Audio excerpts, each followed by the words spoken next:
19শে July bank জাতীয়করণ বর্ষপূর্তিতে কেন্দ্র সরকারের ব্যাংক বেসরকারীকরণের নীতির বিরুদ্ধে সোচ্চার হয়ে সাংবাদিক বৈঠক ও কলকাতা বেঙ্গল অফ কমার্সের সামনে এক পথসভার আয়োজন করল ব্যাংক অফ ইন্ডিয়া অফিসার্স অ্যাসোসিয়েশনের সদস্যরা।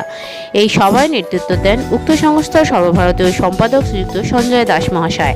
তাদের মতে ব্যাংক বেসরকারীকরণ হলে তা জনকল্যাণমূলক কখনোই হবে না, এতে ব্যাংকিং ব্যবস্থার পরিকাঠামোরও উন্নতি হবে না।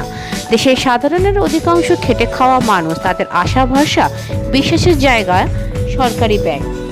কারণ ব্যাংক জাতীয়করণের পর একটিও জাতীয় ব্যাংক সমস্যার সম্মুখীন হয়নি। উক্ত সংস্থার সর্বভারতীয় সম্পাদক সঞ্জয় দাস তার বক্তব্যে কি বললেন আসুন দেখি। ব্যাংকারদের কাছে অত্যন্ত পুণ্য দিন, ভারতবাসীর কাছেও অত্যন্ত পুণ্য দিন, কারণ আজকে হচ্ছে ব্যাংক ন্যাশনালাইজেশনের 54তম বার্ষিকী সারা দেশ জুড়ে পালন করা হচ্ছে। এবং আমাদের কাছে মনে হয়েছে বা বিভিন্ন অর্থনীতিবিদরাও বলেছেন যে এই দিনটাই কিন্তু অ্যাকচুয়ালি ভারতবর্ষ অর্থনৈতিক স্বাধীনতা কিন্তু পেয়েছিল, আমাদের অর্থনৈতিক স্বাধীনতার আজকের দিন। কারণ তার আগে কিন্তু বিভিন্ন যে সুদখোর মহাজন নিয়ে এসে কিন্তু 1969 সালে যখন ব্যাংক জাতীয়করণ হয়েছিল, সাধারণ মানুষের কিন্তু ব্যাংকিং পরিষেবার মধ্যে তাদের কিন্তু ঢোকার একটা ছাড়পত্র মিলে গেছিলো এবং যার ফলে কিন্তু দেশের কোণে কোণে ব্যাংকিং পরিষেবাটাকে কিন্তু সেখানে দেওয়া গেছিল। তো আজকে কিন্তু আবার দেখা যাচ্ছে কিন্তু আমরা আবার পুরনো যে জায়গায় হয়তো চলে যাওয়ার একটা পরিকল্পনা কিন্তু সরকার নিচ্ছেন। কারণ আমরা দেখেছি যে গত বাজেট সেশনে আমাদের মাননীয় অর্থমন্ত্রী ঘোষণা করেছিলেন যে দুটো ব্যাংকের যে সরকারি যে মালিকানা, সেই মালিকানা 51% থেকে কমিয়ে নিয়ে 26% করা হবে, মানে দুটো ব্যাংকের প্রাইভেটাইজেশন করা হবে। কিছুদিন আগে আমরা দেখলাম যে দীপম এবং নীতি আয়োগ বলল যে কোনো রকম কোনো মালিকানা কোনো ব্যাংকেই থাকবে না, মানে 0% সরকারি স্টেক থাকবে গভর্নমেন্টের। যার মানে হচ্ছে সমস্ত ব্যাংকগুলোকে একটা প্রাইভেটাইজেশন করার একটা মনোবাঞ্ছা তারা কিন্তু পোষণ করেছে। এবং গতকাল থেকে যে আমাদের যে বর্ষাকালীন যে বাদল অধিবেশন যে শুরু হয়েছে, সেই অধিবেশনে আমরা আশঙ্কা করছি হয়তোবা সরকার এরকম একটা কোনো বিল আনতে পারেন, বা বিভিন্ন সময় হয়তো আমরা যে আন্দোলন করছি সেই আন্দোলনে সারা ভারতবর্ষ আজকে আন্দোলিত হচ্ছে এবং এই প্রাইভেটাইজেশন কথাটা নিয়ে কিন্তু মানুষের মনে একটা অ্যালার্জি ঢুকে গেছে। কারণ সাধারণ মানুষ বুঝতে পারছেন যে প্রাইভেটাইজেশন হলে কী ক্ষতি হবে, তার জন্য হয়তো সরকার হয়তো এই অধিবেশনে কিছু না আনলেও হয়তো পরবর্তীকালে হয়তো অর্ডিন্যান্স পাস করে কিছু একটা করবেন। যেভাবেই হোক সরকারের মনোবাঞ্ছা কিন্তু এইটা রয়েছে যে এই যে জাতীয় ব্যাংকগুলোকে বিক্রি করে দেওয়া হবে বড় বড় কর্পোরেটদের হাতে। আজকে এই প্রশ্নটা উঠছে যে কেন, কিসের জন্য সরকারি ব্যাংকে বিক্রি করতে হচ্ছে। আচ্ছা, যে ফিসকাল ডেফিসিটটা কিভাবে তৈরি হলো? ফিসকাল ডেফিসিট তো একদিনে রাতারাতি হয়নি। ফিসকাল ডেফিসিট তৈরি হয়েছে কারণ সরকার যে বড় বড় যে কর্পোরেট, সেই কর্পোরেটদের উপরে কর্পোরেট ট্যাক্স তারা কিন্তু পুরোপুরি নিচ্ছেন না। করোনার পরবর্তীকালে যখন দেশের অর্থনীতি যখন অত্যন্তভাবে ভেঙে পড়েছে, সারা পৃথিবীর অর্থনীতি যখন ক্ষতিগ্রস্ত হয়েছে, সেই সময় বড় বড় কর্পোরেটদের কাছ থেকে কিন্তু বেশ কিছু কর্পোরেট ট্যাক্স কিন্তু আদায় করা যেত। তারা কিন্তু সেই কর্পোরেট ট্যাক্সে ছাড় দিচ্ছেন, যার ফলে কিন্তু ফাইন্যান্সিয়াল ডেফিসিট হচ্ছে, ফিসকাল ডেফিসিট হচ্ছে। এই ফিসকাল ডেফিসিটটাকে তারা কিন্তু মানিটারি পলিসিতে কনভার্ট করার চেষ্টা করছেন। মানিটারি পলিসি মানে হচ্ছে বাজেট বহির্ভূত যে পলিসি, যেটার মাধ্যমে কিন্তু এই ব্যাংকগুলোকে ডিসইনভেস্টমেন্ট করে তারা কিছু পয়সা রোজগার করতে চাইছেন। এটার মধ্যে আমাদের প্রশ্ন, সরকার বলছেন তার ডিসইনভেস্টমেন্ট টার্গেট হচ্ছে 65,000 কোটি টাকা, অথচ কিন্তু এই সরকারি ব্যাংকগুলো এবছরে সমস্ত সরকারি ব্যাংকগুলো নিয়ে নেট প্রফিট যেটা করেছে সেটা হচ্ছে 66,500 কোটি টাকা। মানে আপনার যে ডিসইনভেস্টমেন্টের যে টার্গেট, সেই টার্গেটের থেকেও কিন্তু বেশি তারা কিন্তু প্রফিট করেছে। তা সত্ত্বেও কিন্তু আপনি কেন এগুলোকে বিক্রি করবেন? এগুলো তো আমরা বলছি যে আমাদের পরিবারের সম্পত্তি, আমাদের ফ্যামিলি সিলভার, এগুলো হচ্ছে সোনার হাঁস। এই কারণ হচ্ছে সরকারি ব্যাংকেই সাধারণ মানুষের যে কষ্টার্জিত টাকা সেগুলো কিন্তু সরকারি ব্যাংকেই আছে। কারণ সরকারি ব্যাংকের যে পরিচালন ব্যবস্থা, সেই ব্যবস্থার সঙ্গে কিন্তু মানানসই হচ্ছে ভারতবর্ষের আম জনতা। ভারতবর্ষের আম জনতা কিন্তু বড় বড় প্রাইভেট ব্যাংকে কিন্তু তারা যেতে পারেন না, যেখানে মিনিমাম ব্যালেন্স চার্জ হচ্ছে 25,000 থেকে 30,000 টাকা, সেখানে কিন্তু তারা যেতে পারেন না, বা সহজ শর্তে তারা লোন পান না। আজকে যে সমস্ত ভারতবর্ষের সবথেকে বড় একটা উল্লেখযোগ্য জিনিস হচ্ছে ভারতবর্ষের অ্যাভারেজ এজ হচ্ছে 29 থেকে 35। তো সেই মানে ইয়ং জেনারেশন যারা অধিকাংশই তারা কিন্তু পড়াশুনো করেছেন, সরকারি ব্যাংক থেকে উচ্চশিক্ষা নিয়েছেন এডুকেশন লোন নিয়ে। আজকে এই এডুকেশন লোন 100% দেয় কিন্তু হচ্ছে এই সরকারি ব্যাংক। এবং এই সরকারি ব্যাংক কিন্তু আজকে যে ব্যবস্থাটা সরকারি ব্যাংক কিছুদিন আগে একটুখানি হলেও ঢুকছিল, কেন ঢুকছিল সেটাকেও জানতে হবে যে এনপিএ পার্সেন্টেজ সরকারি ব্যাংকের কেন বেড়েছিল। কারণ হচ্ছে সরকারি ব্যাংক এই বড় বড় যে লোন, এই যে ইনফ্রাস্ট্রাকচার লেন্ডিং, আজকে যে রাস্তা তৈরি হচ্ছে, ব্রিজ তৈরি হচ্ছে, বড় বড় পাওয়ার সেক্টর তৈরি হচ্ছে, সেগুলো আগে দিত কিন্তু ডেভেলপমেন্টাল ফাইন্যান্সিয়াল কর্পোরেশন, যেমন হচ্ছে আইডিবিআই, তারপরে নাবার্ড, এরা দিয়ে সিডবি এরা দিত।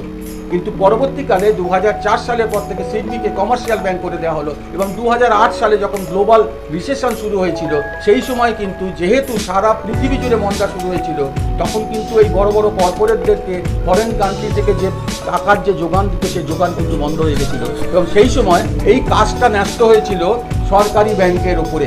মানে এই লোনগুলো হচ্ছে লং টার্ম লোন, 15 বছরের রিপেমেন্ট পিরিয়ড। এডুকেশন লোনটাও তাই, লং টার্ম লোন। আমরা কিন্তু লং টার্ম লোন দিই, আমরা ওই না, কারণ ভারতবর্ষের অধিকাংশ মানুষেরই যারা ব্যবসা করেন তাদের 100% সিকিউরিটিতে লোন নেওয়ার ক্ষমতা নেই। আমরা সহজ শর্তে এবং সহজ ইন্টারেস্টে আমরা কৃষকদের লোন দিই, আমরা ছোট ছোট খেটে খাওয়া মানুষদেরকে লোন দিই। তার উপরে আমরা কি করি, যে সরকারের যে সমস্ত যে প্রকল্প বাস্তবায়িত হয় সেটা কিন্তু এই সরকারি ব্যাংকের দ্বারা। এই যে আপনারা দেখেছেন যে করোনার সময় যেই সময় যখন সারা ভারতবর্ষের মানুষ রাস্তায় বেরোতে সাহস পেত না, আমাদের গ্রামে গঞ্জের ব্রাঞ্চগুলোতে এক দিন আমরা দেখেছি 1000 লোকের লাইন পড়ে গেছে। কি না, আমরা প্রধানমন্ত্রী যোজনা আমরা দিচ্ছি যারা পরিযায়ী শ্রমিক তাদেরকে দেখাশুনো করার জন্য, এইগুলো কিন্তু আমরা দিয়েছি। এবং যার জন্য এই প্রধানমন্ত্রী স্বনিধি যোজনা প্রায় 97% এই সরকারি ব্যাংক দিয়েছিল, যার জন্য আমাদের প্রধানমন্ত্রীও কিন্তু আমাদেরকে খুবই প্রশংসা করেছিলেন। জনধন যোজনা, যেটা সরকারের খুব বিরাট বড় একটা প্রকল্প, 1 সপ্তাহের ভেতরে 1,80,00,000 অ্যাকাউন্ট কিন্তু আমরা সরকারি ব্যাংক খুলেছিল, যেটা কিন্তু গ্রিনিস বুক অফ ওয়ার্ল্ড রেকর্ডে উঠে গেছে। এবং আমাদের প্রধানমন্ত্রী বিভিন্ন জায়গায় গিয়ে এটা গর্বের সঙ্গে বলেছিলেন, এটা কিন্তু সরকারি ব্যাংক করেছে। এর 97% কিন্তু জনধন যোজনার অ্যাকাউন্ট খুলেছে সরকারি ব্যাংক। অটল পেনশন যোজনা থেকে শুরু করে সরকারের সমস্ত প্রকল্প কিন্তু বাস্তবায়িত হয়েছে এই সরকারি ব্যাংকের মাধ্যমে। তা সত্ত্বেও এগুলো কিন্তু অলাভদায়ক সমস্ত ব্যবস্থা, কিন্তু এগুলোতে আমাদের কোনো লাভ হয় না। জনধন অ্যাকাউন্ট খোলার জন্য কোনো লাভ হয় না, বরঞ্চ কাতারে কাতারে লোক আমাদের ব্যাংকগুলোতে এসে আমাদের উপরে প্রেশারে আমরা থাকি। তার উপরে কিন্তু আমাদের লোক নিয়োগ, সেই লোক নিয়োগ হচ্ছে না ঠিক টাইম মতন। লোক নিয়োগ হলেও সে যে পরিমাণে লোক নিয়োগ হওয়ার কথা সেই লোক নিয়োগ হচ্ছে না। এবং আজকের দিনে দেখা যাচ্ছে যে ব্যাংক প্রাইভেটাইজেশনের পাশাপাশি আর একটা জিনিস নিয়ে আসছে, যে কোর সেক্টরের যে কাজগুলো সেগুলো অস্থায়ী কর্মচারীকে দেওয়া হচ্ছে। অস্থায়ী কর্মচারী মানে তাদের উপরে দমন পীড়ন উৎপীড়নের একটা প্রয়াস থাকবে, তাদেরকে স্যালারি আপনি কম দেবেন, এটাতেও কিন্তু ভারতবর্ষের যে ইউথ তারাও কিন্তু বঞ্চিত হবে। আজকে ভারতবর্ষের সবথেকে বড় সমস্যা হচ্ছে বেকারিত্বের সমস্যা। এই বেকারিত্বের সমস্যাকে যদি সমাধান করতে হয়, যেমন একদিকে দ্রব্যমূল্য বেড়ে যাচ্ছে, বেকারিত্ব বেড়ে যাচ্ছে। এই কিছুদিন আগে যে সরকারি পরিসংখ্যান, তাতে দেখা গেল 7.9 কষ্টের জায়গায় কিন্তু আমরা চলে যাচ্ছি, যার জন্য সাধারণ মানুষ বুঝতে পারছে। আজকে আমাদের সঙ্গে বিভিন্ন জন লোক গ্রামীণ যে অর্থনীতি, সেই গ্রামীণ অর্থনীতিটা পুরোপুরি দাঁড়িয়ে আছে। যদি আপনি গ্রামে গিয়ে দেখেন, প্রতিটি গ্রামে কিন্তু আজকে সেলফ হেল্প গ্রুপ আছে, স্বনির্ভর গোষ্ঠী যেটাকে আমরা বলি। সেখানে কিন্তু গ্রামে কিন্তু মহিলারা স্বনির্ভর গোষ্ঠী গড়ে গড়ে অল্প অল্প সঞ্চয় করে তারা কিন্তু পরিবার প্রতিপালন করছেন। এবং সেই স্বনির্ভর গোষ্ঠীগুলো কিন্তু সমস্ত কথা সরকারি ব্যাংক, যার জন্য আমরা যখন গ্রামে গঞ্জে যাচ্ছি তারা এসে কিন্তু বদ্ধপরিকর আমাদের সঙ্গে আন্দোলন করছেন এবং বলছেন যদি সরকারি ব্যাংকগুলোকে তুলে দেয়, আমরা বিডিও অফিস ঘেরাও করব, আমরা এটা করতে দেবো না। কারণ হচ্ছে গ্রামীণ অর্থনীতি পুরো ধসে যাবে। সরকারি ব্যাংকে কোনো রকম ফাইন্যান্সিয়াল ইনস্টিটিউশন দরকার নেই, আপনি শুধু বড় বড় কর্পোরেটদের লোনগুলোকে উসুল করে দিন, তাহলেই দেখবেন সরকারি ব্যাংক এখনও রমরমিয়ে চলছে, আরও দেখবেন রমরমিয়ে চলবে। আরও বেশ কিছু মানুষের বেকারত্বের চাকরি হবে, আরও সাধারণ মানুষের গ্রাহক সেবা সুবিধা হবে। ভারতবর্ষ আবার সেই আগের জায়গায় চলে যাবে। কারণ এই সরকারি ব্যাংক করে দেখিয়ে দিয়েছিল, যেটা বললাম যে আত্মনির্ভর ভারত করেছিল এই সরকারি ব্যাংক, যে আমাকে কুর্কি জব্দি করে নিয়ে যাবে, তখন আর তাদের এই ভয় ছিল না। কারণ হচ্ছে এখন জানেন যে ক্রপ ইন্স্যুরেন্স আছে, যদি ফসল মার খায় তাহলে ক্রপ ইন্স্যুরেন্স হয়। তার ফলে কিন্তু আজকে দেখুন যে ভারতবর্ষ কিন্তু পৃথিবীর 2য় বৃহত্তম খাদ্যশস্য উৎপাদনকারী দেশ। এটা কিন্তু হয়েছে এই সরকারি ব্যাংকের জন্যেই। আজকে সেই সরকারি ব্যবস্থা থেকে আপনি যদি ভেঙে দিতে যদি চাইছেন, তাহলে সাধারণ মানুষ কিন্তু বুঝতে পারছে, কারণ সাধারণ মানুষ এর থেকে উপকৃত, প্রতিটি দেশের সাধারণ মানুষ এর থেকে উপকৃত। আজকে আমরা দেখতে পাচ্ছি যে বিভিন্ন পলিটিক্যাল ইনফ্লুয়েন্সের থ্রু দিয়ে, আজকে শুধু এই গভর্নমেন্টের কথা বলবো না, এর আগের গভর্নমেন্টও কিন্তু একই কাজ করে গেছে। পলিটিক্যাল ইনফ্লুয়েন্স নিয়ে তারা কিন্তু সরকারি ব্যাংকগুলোকে বিভিন্নভাবে ইউটিলাইজ করেছেন। আপনারা জানেন যে জনার্দন পূজারী উনি লোন মেলা করেছিলেন এক সময়, আর এক সময় ঋণ মুকুব করেছিলেন আপনার কি নাম, দেবিলাল। তার ওই যে এআরটিআরএস বলে যে বস্তুটা এসছিল ঋণ মুকুব, ওই ঋণ মুকুবটাই কিন্তু আজকে যে এনপিএ হচ্ছে সেই এনপিএ কিন্তু তার জন্য দায়ী। কারণ যে ক্রেডিট যে একটা ডিসিপ্লিন, যে মানুষ জানতো যে লোন নিয়ে পয়সা আমাকে শোধ করতে হয়, দেবিলাল যেই ওই এআরটিআরএস প্রকল্প আনলেন, মানুষ বুঝে নিল যে একসময় আবার দেবিলাল কবে আসবে, আবার আমার ঋণ মুকুব হবে, যার জন্য মানুষ কিন্তু আর ঋণ পরিশোধ করার একটা প্রবণতা যেটা সেটা কিন্তু খারাপ হয়ে গেল। আর করেছে তাদের ভোট বাক্সকে ঠিক করার জন্য। আজও চলছে সেই একই প্রথা চলে আসছে, এবং আজকেও কিন্তু সরকার কিন্তু এই ব্যাংক জাতীয়করণ দিবসেও কিন্তু আমাদের কাছে একটা অত্যন্ত ভয়ের কারণ থাকছে যে ব্যাংক হয়তো বিজাতীয়করণ হয়ে যাবে। এটাও কিন্তু তারা চাইছেন বড় বড় কর্পোরেটদেরকে তুষ্ট করার জন্য। এটাও একটা পলিটিক্যাল এজেন্ডা, যার জন্য আমরা বারবার বলছি যে এটা কিন্তু কোনো ফাইন্যান্সিয়াল বা ইকোনমিক ইস্যু নয় ব্যাংক জাতীয়করণ, কারণ এই দিয়ে ভারতবর্ষের অর্থনীতির কোনো উন্নতি হবে আম জনতার ওপরে।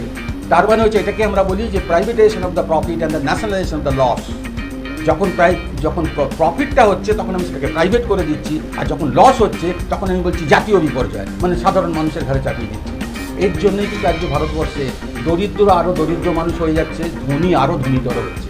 এই যে বিশাল যে গ্যাপ, এই গ্যাপটা কিন্তু কোনো দেশের পক্ষে কিন্তু খুব একটা সুখকর নয়। সাধারণ মানুষ এটা বুঝতে পারছে, আমরা গিয়ে গিয়ে সাধারণ মানুষকে বোঝাচ্ছি, সাধারণ মানুষ বুঝতে পারছে, যার জন্য সমস্ত সাধারণ মানুষ কিন্তু আমাদের সঙ্গে এক হয়ে কিন্তু লড়াইয়ের জন্য অঙ্গীকারবদ্ধ। আমরা যেতে চাই না, কারণ হচ্ছে ধর্মঘট আমাদের করতে হয়, আমাদের মাইনে কাটিয়ে করতে হয়।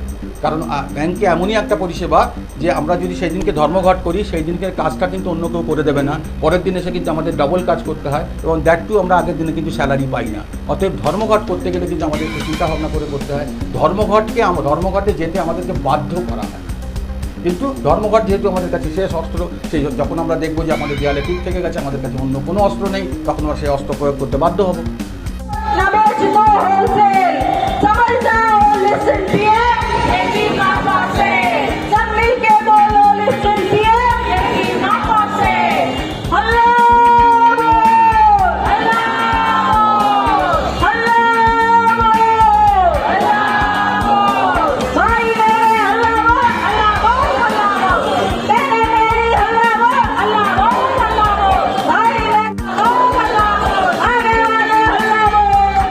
দেশে যে ঘোর দুর্দিন এসেছিল, সাধারণ মানুষের টাকা পুঁজিপতিদের ব্যাংকে জমা থাকতো, সেই টাকা তারা নিজেদের ব্যবসায় খাটাতেন। লাভ হলে তার কিছু অংশ মানুষকে দিয়ে বাকিটা বাড়িতে তুলতেন। সাধারণ মানুষ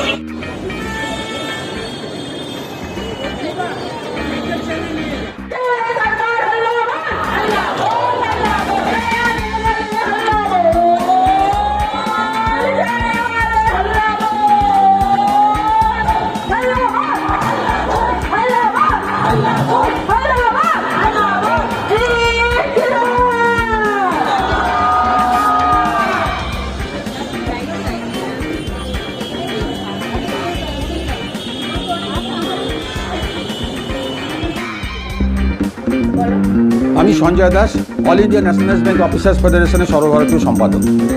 যোজনার অ্যাকাউন্ট খুলে কিন্তু আমাদের কোনো লাভ হয় না, অথচ কিন্তু আমরা রেকর্ড করেছিলাম এক সপ্তাহের মধ্যে 1,80,000 অ্যাকাউন্ট খুলে, যেটা কিনা গ্রিনিস বুক অফ ওয়ার্ল্ড রেকর্ডে নাম উঠেছিল, যার জন্য প্রধানমন্ত্রীও খুব বাহবা দিয়েছিলেন। এই অ্যাকাউন্টগুলো খুলতে কিন্তু আমাদের কিন্তু কোনো লাভ হয় না, অথচ কিন্তু আমাদেরকে কিন্তু এই যে মানুষের যে বর্ধিত যে গ্রাহক সেবা, সেই গ্রাহক সেবাটা দিতে হয়, যার ফলে কিন্তু আমাদের গ্রাহক সেবাতে একটু হলেও কিন্তু আমাদের কিন্তু অসুবিধে হয়। আমরা যার জন্য বলছি লোক নিয়োগ করুন। আজকে ভারতবর্ষের মতন জায়গা যেখানে মানে বেকারিত্বর হার যখন মানে প্রতিদিন লাফিয়ে লাফিয়ে বাড়ছে, এমতো অবস্থায় যদি সরকারি ব্যাংকগুলোকে যদি নষ্ট করে দেওয়া হয়, তাহলে বেসরকারিকরণ হলে অধিকাংশ ব্যাংকের শাখা বন্ধ হয়ে যাবে, গ্রাহক সেবা ব্যাহত হবে, প্রচুর মানুষ কাজ হারাবেন। কারণ ব্যাংকগুলোর সঙ্গে শুধু যে ব্যাংকের কর্মচারী আছেন তারা নয়, ব্যাংকগুলোর সঙ্গে অন্যান্যভাবে তারা কিন্তু অনেক মানুষ কিন্তু করে খান, তাদের কিন্তু চাকরি চলে যাবে করেছিল। আজকে যদি সমস্ত ব্যাংকগুলি যদি প্রাইভেট হয়ে যায়, এরপরেও যদি যখন কোনো প্রাইভেট ব্যাংক যখন ডুববে, তখন সাধারণ মানুষকে বাঁচানোর জন্য কারা আসবে? আজকে কোনো সরকারি ব্যাংক 1969 সালের পর থেকে কিন্তু আজকে কোনো রকম কোনো অসুবিধায় পড়েনি। আজকে সমস্ত সরকারি ব্যাংক কিন্তু প্রফিট করছে। 2009 সাল থেকে শুরু করে আজ পর্যন্ত সরকারি ব্যাংকগুলো যে প্রফিট করেছে, সেই প্রফিটের পরিমাণ কিন্তু প্রায় হচ্ছে 17 থেকে 18 লক্ষ কোটি টাকা। অথচ কিন্তু আমাদের কিন্তু ব্যয় হয়েছে প্রায় 14.5 লক্ষ কোটি টাকা এই যে বড় বড় কর্পোরেট, সেই কর্পোরেটদের ঋণকে ছাড় দেওয়ার জন্য। সরকারের নির্ধারিত বিভিন্ন নীতি, সেই নীতির ফলে কিন্তু বড় বড় কর্পোরেটদেরকে ছাড় দেওয়া হচ্ছে হেয়ার কাটের নাম করে।